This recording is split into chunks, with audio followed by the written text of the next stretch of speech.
صاحبان خواب تلے بیٹھی بلقیس قمر سلسلاری۔ بہت اچھا، کیا بات۔ بہت شکریہ جی۔ ایک ماں ادب سے وابستہ ہو یا نہ ہو، وہ ہمیشہ اپنے پھولوں کو ایک گلشن میں دیکھنے کی خواہش مند ہوتی ہے۔ بلقیس قمر سلسلاری نے اس کتاب میں درج اپنے پہلے اور دوسرے انتصاب میں اپنے سبھی پھولوں کو ایک جگہ اکٹھا کر دیا ہے۔ شعور کا سفر انسان کے بنائے ہوئے وقت کے پیمانوں کے مطابق نہیں چلتا۔ کبھی تو عمر نو بھی شعور و آگہی کے لیے کافی نہیں ہوتی، اور کبھی صدیوں کا سفر بھی لمحوں میں سمٹ آتا ہے۔ تمنا، احساس، کرب، وفا، محبت، شعور ذات و حیات و کائنات اور آگہی جیسے احساسات و جذبات صاحبان خواب میں بہت نفاست سے اشعار کے مصرعوں میں ڈھالے ہیں۔ ہم تو بہت قریب رہے آفتاب سے، ایک صاحبان خواب بچاتا رہا ہمیں، اور جھکتا رہے زمین کے جو ہر سوال پر، ہے انتظار ہم کو اسی آسمان کا۔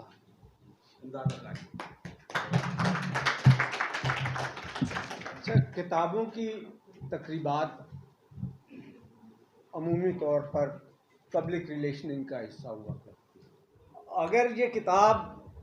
عامر رضا کی والدہ کی نہ ہوتی، ایک ماں کی نہ ہوتی، تو شاید میں عامر رضا کو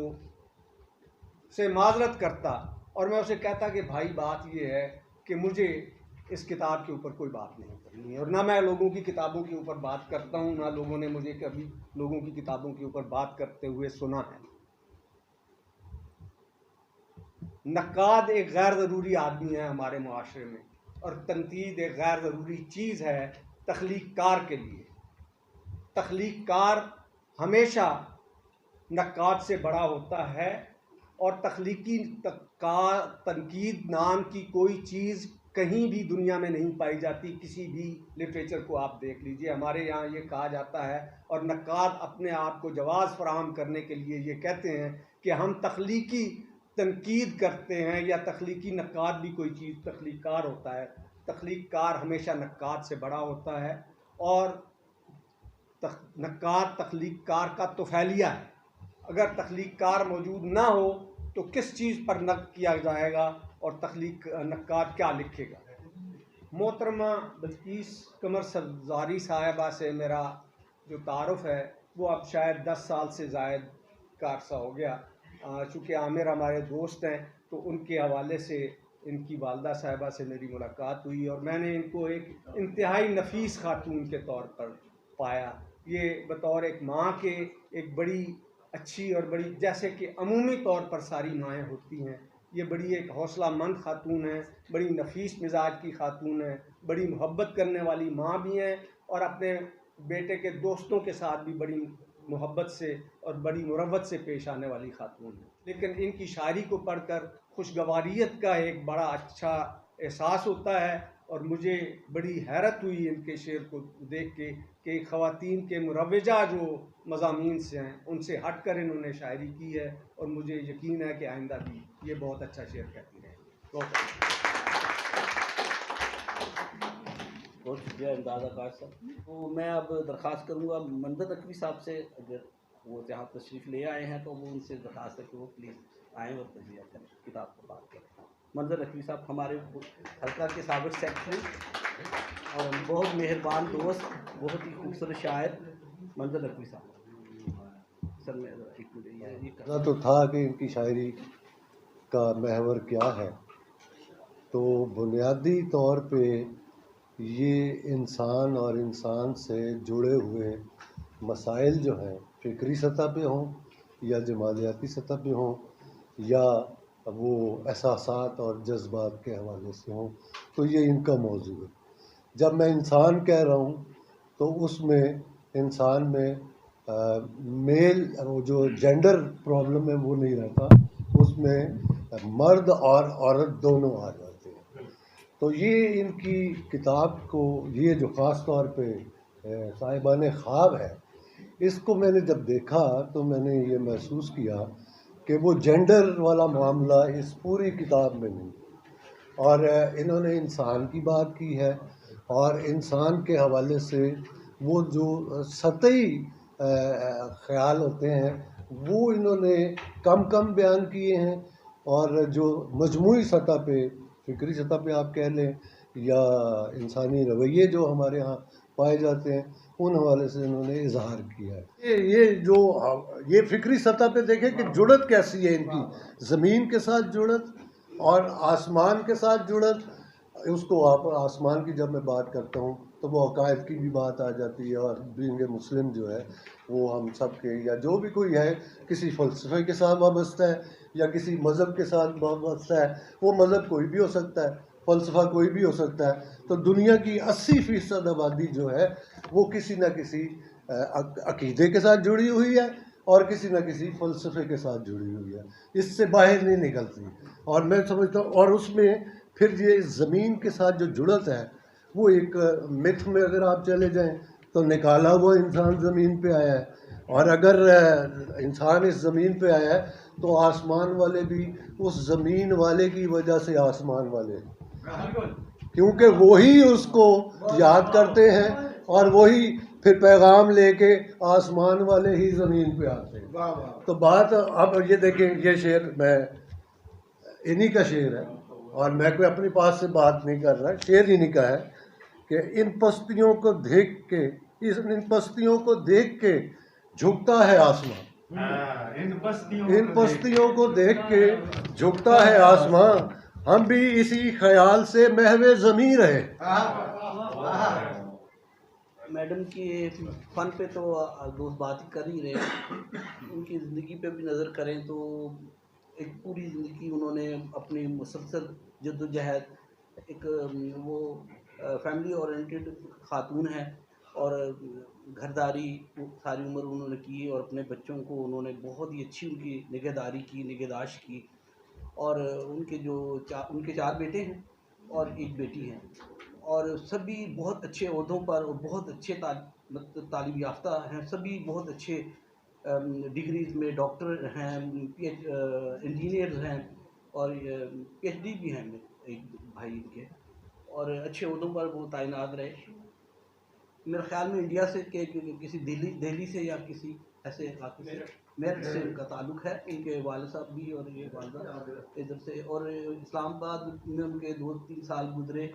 2015 سے 18 تک، اس کے بعد وہ لاہور زیادہ وقت ان کا گزرا، اور اس کے بعد کینیڈا میں آج کل مقیم ہیں اپنے بیٹوں کے پاس، اور وہیں سے آئی ہوئی ہیں، اور انہیں 1-2 ہفتوں بعد انہیں واپس جانا ہے۔ تو یہ تقریب ہم نے اس لیے بھی رکھی کہ جیسے ہم ایک نذرانہ ان کے ہم پیش کریں، اور ان کی کتاب جو آئی ہے اسے پیش کریں، ظاہر ہے وہ اس کی مستحق ہیں، اور عمر کے جس حصے میں ہیں تو ہمیں اپنے لکھنے والوں کی قدر افزائی کرنی چاہیے، وہ ہم نے کی۔ تو میں درخواست کروں گا اپنے بہت ہی پیارے دوست بھائی اور بہت اچھے شاعر وفا چشتی صاحب تشریف لائے ہیں، اگر وہ تشریف لائیں، اور آج وفا چشتی صاحب غزل کے بہت عمدہ شاعر اور بہت شاندار شخصیت وفا چشتی صاحب آئیے۔ میں نے اپنے کلام کو نئی جہت کے ساتھ متعارف کرایا ہے، اگر دلچسپی اور ذوق سے مطالعہ کیا تو ایک خاص انفرادیت، مرکزیت اور جاذبیت نظر آئے گی۔ یہ بازیافت کا ایسا سفر ہے جس میں فکری پختگی کی ضرورت ہے، کیونکہ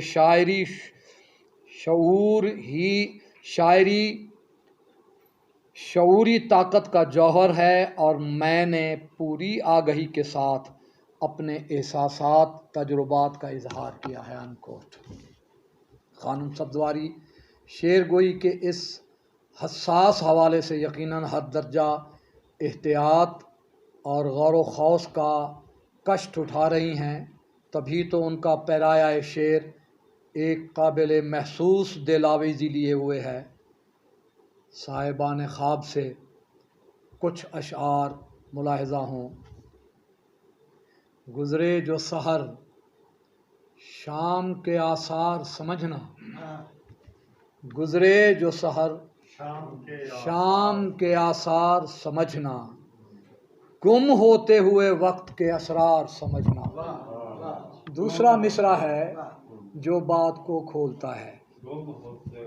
جیسا کہ شاہ جی نے نقوی صاحب نے کہا کہ ان کے ہاں زندگی اور معاملات زندگی سے مملو معاملات شعر ہوئے ہیں، تو وہ خاتون ہونے کا انہوں نے فائدہ نہیں اٹھایا، خالص شعر کہا ہے انہوں نے۔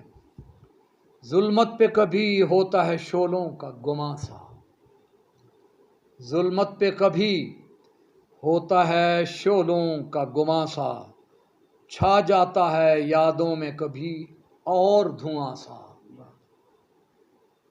کھلتی ہوئی کلیوں پہ کہیں ظلم ہوا ہے، کھلتی ہوئی کلیوں پہ کہیں ظلم ہوا ہے، پھر آج بہاروں میں رہا رنگ خزاں سا، ہوتے ہیں کہاں پھول عدل کے میزان جہاں میں، ہوتے ہیں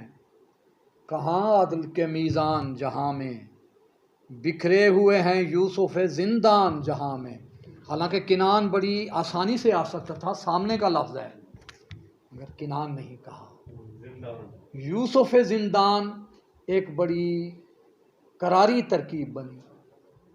پروگرام کو آگے بڑھاتے ہیں، فرخندہ شبین صاحبہ یہاں پر تشریف فرمائے، بہت اچھی افسانہ نگار، بہت اچھی شاعرہ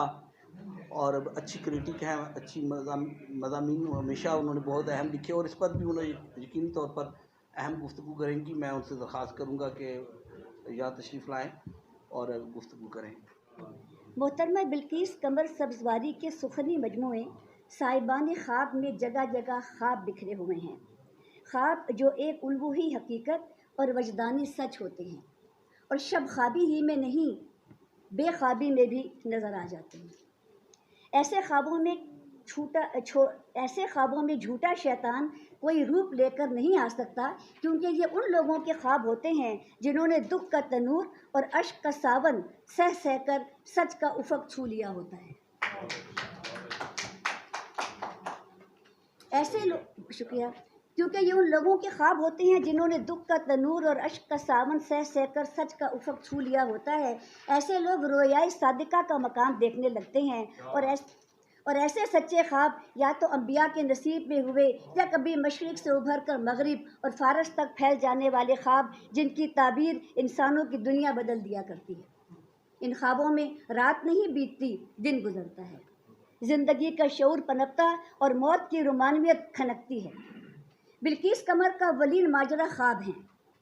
جنہیں انہوں نے رجا اور امید کی شرط پر دیکھا ہے، نہ کہ کم مائگی، درد نارسائی اور زمینی حقائق سے فرار کے کسی IMF دستاویز کی قیمت پر۔ اپنے ویژن اور تخیل پر کافی اختیار رکھنے والی یہ بے خوف شاعرہ لکھتی ہیں، ہم نے ایک ایک چنا خواب تھکن سے پہلے، جیسے دیکھا ہو کوئی چاند گہن سے پہلے، اس نے سمجھا تھا عقیدت میں تقدس میرا، جیسے اجلی کوئی چادر ہو شکن سے پہلے۔ اور خوابوں کا ایک اور پہلو دیکھیے، ہر ظلم کا انداز سے رشتہ تو رہا ہے، ہر خواب کا اعجاز سے رشتہ تو رہا ہے۔ ہم چھو رہے تھے روشنی ایک زاویے کے ساتھ، جب زندگی تھی موت سے کچھ فاصلے کے ساتھ۔ جھکتا رہے زمین کے جو ہر سوال پر ہے انتظار ہم کو اسی آسمان کا۔ اور ادراک کے پردے پر خواتین و حضرات ابھرتے ہوئے کچھ فہیم اشعار۔ زندگی ایثار ہے، افکار ہے، معمار ہے، زندگی تحقیق ہے، تقویم ہے، آثار ہے، زندگی کی ہر روش پر میری الجھی ہے نظر، زندگی تو ایک زمانے کے لیے اظہار ہے۔ اور آگے دیکھیے گا کہ اس راز حقیقت کو نہ سمجھا کبھی انسان، ہر روشنی میں چاند کا ہالہ نہیں ہوتا، خیرات میں ملتی ہے چمک شب کو قمر کی، جو ٹوٹ کے گرتا ہے ستارہ نہیں ہوتا۔ شاعرہ کے اندر وجودی یا لا وجودی پس منظر میں ایک صوفیہ بھی مخفی ہے، جو انہیں ما بعد الظاہرات اور انسان کے اندر بیٹھے قلندر سے ملواتی رہتی ہے، اور جس کا اظہار شاعرہ بباغ دہل نہیں کرتی، بلکہ اس نجاتی عروسہ کی طرح کرتی ہیں، جسے میکے کے بعد ملنے والے نئے گھر میں جھجک تو ہے، لیکن اس کا یقین وجدان کے کناروں سے ہم گفتگو ہونے کو مستعد رہتا ہے۔ بکھرے پتھر میں بھی اسرار قلندر دیکھے، بکھرے پتھر میں بھی اسرار قلندر دیکھے، ہم نے بہتے ہوئے دریا میں سمندر دیکھے، جن کا مقصد تھا دو عالم کو مسخر کرنا، ہم نے انسان کے اندر وہ سکندر دیکھے۔